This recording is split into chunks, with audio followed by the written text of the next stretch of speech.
ವಿದ್ಯಾರ್ಥಿಗಳನ್ನ ಬೀದಿ ಬಂದ್ ಮಾಡ್ತಕ್ಕಂತ ಕೇಂದ್ರ ಸರ್ಕಾರಕ್ಕೆ ಅಧಿಕಾರ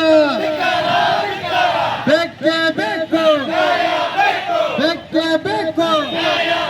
ಧರ್ಮೇಂದ್ರ ಪ್ರಧಾನ್ ಅವರು ಈ ಕೂಡಲೇ ರಾಜೀನಾಮೆ ಕೊಡಲೇಬೇಕು, ಬೇಕೇ ಬೇಕು. ಏನೇ ಬರಲಿ, ಏನೇ ಬರಲಿ, ಜಿಂದಾಬಾದ್ ಜಿಂದಾಬಾದ್.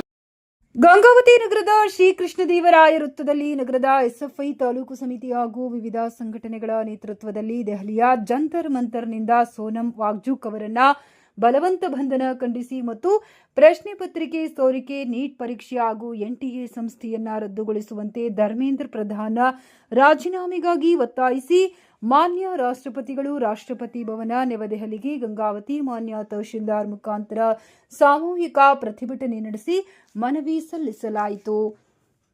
ಈ ಸಂದರ್ಭದಲ್ಲಿ ತಾಲೂಕು ಅಧ್ಯಕ್ಷರು ನಾಗರಾಜ್, ಉಪಾಧ್ಯಕ್ಷರು ಶರೀಫ್, ಎಂಪಿ, ಜಂಟಿ ಕಾರ್ಯದರ್ಶಿ ದರ್ಶನ್ ಹೊಸ್ಕೇರ ಹಾಗೂ ವಿದ್ಯಾರ್ಥಿನಿಯರು ಮತ್ತು ವಿದ್ಯಾರ್ಥಿಗಳ ಪಾಲಕರು, ಕೂಲಿ ಕಾರ್ಮಿಕರು, ವಿಕಲಚೇತನರು ಇನ್ನಿತರರು ಉಪಸ್ಥಿತರಿದ್ದರು.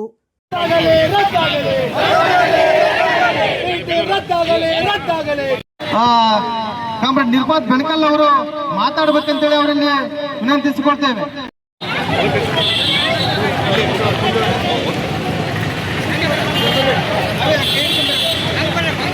ಜಿಂದಾಬಾದ್ ಜಿಂದಾಬಾದ್ ಜಿಂದಾಬಾದ್ ಜಿಂದಾಬಾದ್ ನೀಟ್ ಪರೀಕ್ಷೆ ಬೇಡ ಬೇಡ, ಎನ್ಟಿಎ ರದ್ದಾಗಲಿ,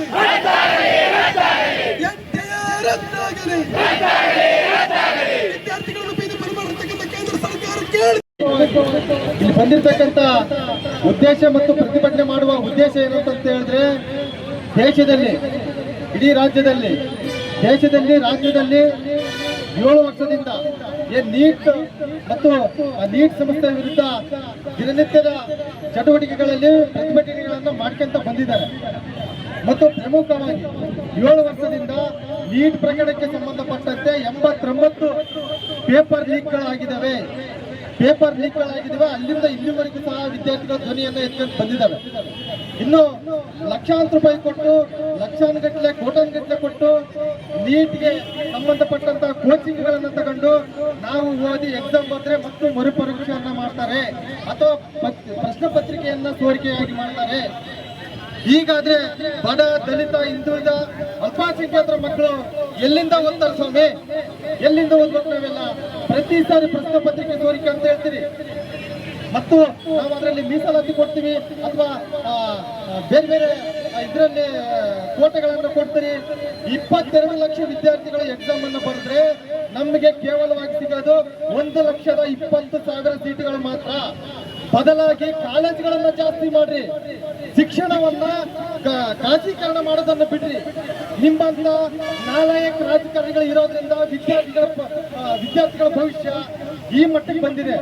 ಬಡ, ದಲಿತ, ಹಿಂದುಳಿದ ವರ್ಗದವರಿಗೆ, ಅಲ್ಪಸಂಖ್ಯಾತರ ಮಕ್ಕಳಿಗೆ ಶಿಕ್ಷಣ ಎಲ್ಲಿವರೆಗೂ ಸಿಗೋದಿಲ್ವೋ ಅಲ್ಲಿವರೆಗೂ ನಾವು ಹೋರಾಟ ಮಾಡೋದು ಬಿಡೋದಿಲ್ಲ. ಸ್ನೇಹಿತರೆ, ಪ್ರಮುಖವಾಗಿ ನಾವು 2-3 ಬೇಡಿಕೆಯನ್ನು ಇಟ್ಟಿದ್ದೇವೆ. ಒಂದು, ನೀಟ್ನಲ್ಲಿ ವಿದ್ಯಾರ್ಥಿಗಳು ಆತ್ಮಹತ್ಯೆಯನ್ನು ಮಾಡ್ಕೊಂಡಿದ್ದಾರೆ. ಅದು ಆತ್ಮಹತ್ಯೆ ಅಲ್ಲ, ಇಲ್ಲಿ ಬಂದಿರತಕ್ಕಂಥವ್ರು ಸರಿಯಾಗಿ ಗಮನದಲ್ಲಿ ಇಡಬೇಕಾದಂತ ವಿಷಯ. ಆತ್ಮಹತ್ಯೆ ಮಾಡ್ಕೊಂಡಿದ್ದಾರೆ. 22 ಲಕ್ಷ ವಿದ್ಯಾರ್ಥಿಗಳು ಎಕ್ಸಾಮ್ ಅನ್ನ ಬರೆದ ಮೇಲೆ ಇನ್ನೂ 22 ವಿದ್ಯಾರ್ಥಿಗಳು ಮನನೊಂದ್ಕೊಂಡು ಆತ್ಮಹತ್ಯೆಯನ್ನು ಮಾಡ್ಕೊಂಡಿದ್ದಾರೆ. ಇದು ಪ್ರಜಾಪ್ರಭುತ್ವದ ಕಗ್ಗೋಲೆ. ನಾಚಿಕೆ ಆಗ್ಬೇಕು ಕೇಂದ್ರ ಸರ್ಕಾರಕ್ಕೆ, ಕೇಂದ್ರದ ಮಂತ್ರಿಗಳಿಗೆ. ಸ್ವಾಮಿ, ನಿಮ್ ಕೈಯಲ್ಲಿ ನೀಟ್ ಎಕ್ಸಾಮ್ ಅನ್ನು ನಡೆಸಕ್ ಆಗಿಲ್ಲ ಅಂತಂದ್ರೆ, ಪ್ರಶ್ನೆ ಪತ್ರಿಕೆಯನ್ನ ಸರಿಯಾಗಿ ವ್ಯವಸ್ಥೆಯನ್ನು ಮಾಡಕ್ ಆಗಿಲ್ಲ ಅಂದ್ರೆ ರಾಜೀನಾಮೆ ಕೊಟ್ಟು ಹೋಗ್ರಿ ಸ್ವಾಮಿ. ಧರ್ಮೇಂದ್ರ ಪ್ರಧಾನ್ ಅಂತ ಹೆಸರಿಟ್ಕೊಂಡಿದ್ದೀರಿ, ಮಾಡೋದೆಲ್ಲ ಧರ್ಮದ ಕೆಲಸ. ಹೌದಲ್ರಪ್ಪ? ಧರ್ಮೇಂದ್ರ ಪ್ರಧಾನ್ ಅಂತ ಹೆಸರಿಟ್ಕೊಂಡಿದ್ದೀರಿ, ಮಾಡೋದೆಲ್ಲ ಧರ್ಮದ ಕೆಲಸ.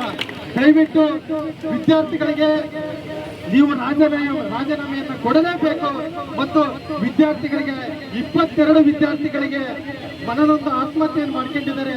ಅವರಿಗೆ ಕನಿಷ್ಠ 2 ಕೋಟಿಯ ಪರಿಹಾರ ಧನವನ್ನು ಕೊಡಬೇಕಂತೇಳಿ ಈ ಮೂಲಕ ರಾಷ್ಟ್ರಾದ್ಯಂತ ಎಸ್ಎಫ್ಐ ಸಂಘಟನೆ, ಸಾಮೂಹಿಕ ಸಂಘಟನೆ ಮತ್ತು ವಿದ್ಯಾರ್ಥಿಗಳ ಪಾಲಕರ ಒಕ್ಕೂಟದಂತೆ ನಾವು ಪ್ರತಿಭಟನೆ ಮಾಡ್ತಾ ಇದ್ದೀವಿ. ವಿದ್ಯಾರ್ಥಿಗಳು ಬಿಜೆಪಿಯನ್ನು ಒಂದು ಪಕ್ಷ ನೇತೃತ್ವದಲ್ಲಿ ಹೋರಾಟ ಮಾಡ್ತಾ ಇದ್ದಾರೆ. ಅದಕ್ಕೆ ಬೆಂಬಲ ಮಾಡೋದು ತಪ್ಪ. ಹುಡುಗರು ಹೋರಾಟ ಮಾಡೋದು ಬೆಂಬಲ ಮಾಡೋದು ತಪ್ಪ. ಬೆಂಬಲ ಮಾಡಿದ್ರೆ ಒಡಿಸೋದು ಸರಿಯಾದ ಕಾನೂನು. ಇದು ದೇಶ ಸರ್ವಾಧಿಕಾರಿ ಕೈಗೊಳ್ತಿದೆ. ಆದ್ರೂ ಮೋದಿಯವರು ಶಿಕ್ಷಣ ಸಚಿವರಿಗೆ ರಾಜ್ಯ ಕೂಡ ಅಂತ ಹೇಳಕ್ಕ ಯೋಗ್ಯತೆ ಇಲ್ಲದಂತ ಪ್ರಧಾನಿಯವರಾಗಿದ್ದಾರೆ. ನೀಟ್ ಬೇಡಪ್ಪ, ನಿನ್ನ ನಡೆಸಕ್ಕೆ ಯೋಗ್ಯತೆ ಇಲ್ಲ, ಆ ರಾಜ್ಯದ ಸರ್ಕಾರಕ್ಕೆ ಕೊಡ್ರಿ. ಆ ಶಿಕ್ಷಣ ಆ ರಾಜ್ಯ ಸರ್ಕಾರಗಳು ಆಡಳಿತ ಮಾಡ್ತಾವ. ನೀವು ಕೈ ಬಿಡೋದ್ರು ನೀವು ಕೈ ಬಿಡೋದಿಲ್ಲ. ಕಾಂಗ್ರೆಸ್ನವರು ನೀವು ಏನೋ ಮಾಡ್ತೀರಿ ನೀವು ರಾಜಕೀಯವಾಗಿ, ಆದ್ರೆ ವಿದ್ಯಾರ್ಥಿಗಳ ಮಧ್ಯೆ ಏನಿದೆಲ್ಲ, ವಿದ್ಯಾರ್ಥಿ ಜೀವನದಲ್ಲಿ ಆಟ ಆಡಬಾರ್ದು ಅಂತಂದು ನಾವು ಎಸ್ಎಫ್ಐ ಸಂಘಟನೆ, ಸಾಮೂಹಿಕ ಸಂಘಟನೆ ಇವತ್ತು ಇಡೀ ದೇಶಾದ್ಯಂತ ಕರೆ ಕೊಟ್ಟಿದ್ದೀವಿ. ಸ್ವಾಗತ ಮಾಡ್ತಾ ಇವತ್ತು ದೇಶದಲ್ಲಿ ಯಾವ ಮಟ್ಟಕ್ಕೆ ಇವತ್ತು ರಾಜಕೀಯ ಮಾಡ್ತಾ ಇದ್ದಾರೆ ಅಂದ್ರೆ, ನಾವು ರಾಜಕೀಯ ಮಾಡಕ್ ಬಂದಿಲ್ಲ. ಯಾವ ಮಟ್ಟಕ್ಕೆ ರಾಜಕೀಯ ಮಾಡ್ಲಿಕ್ಕೆ ಅಂತಾರಂದ್ರ, ಸರ್ಕಾರದ ವಿರುದ್ಧ ಮಾತಾಡಿದ್ರ ದೇಶದ ವಿರುದ್ಧ ಮಾತಾಡ್ತಾರಂತ ಎತ್ತಿ ಕಟ್ಟತಕ್ಕಂತ ಅಂಧ ಭಕ್ತರು ನಮ್ಮ ದೇಶದಲ್ಲಿ ಹೆಚ್ಚಾಗ್ಬಿಟ್ಟಾರೆ. ಸಾಹೇಬ್ರೆ, ಕೇಂದ್ರದಲ್ಲಿ ಆಡಳಿತ ಮಾಡ್ತಕ್ಕಂತ ಮೋದಿ ಸಾಹೇಬ್ರೆ, ನಾವಿವತ್ತು ಬಂದಿರೋದು ನನ್ನ ಹೆಂಡತಿ ಮಕ್ಕಳು ಕಡೆಗೆ ನಾವು ಇಲ್ಲಿ ಬಂದಿದ್ದೀವಿ. ಈಗ ನಮ್ಮ ಮಕ್ಕಳು ಸಹ ಇದ್ರಲ್ಲಿದ್ದಾರೆ. ಯಾವುದೇ ಪಕ್ಷಕ್ಕೆ ಒತ್ತಿ ಬಿದ್ದು ಬಂದಿಲ್ಲ ನಾವು. ನನ್ನ ಮಕ್ಕಳು ನೀಟ್ ಬರೀದಲ್ಲಿ ಮೋಸ ಆಗ್ತಾ ಇದೆ.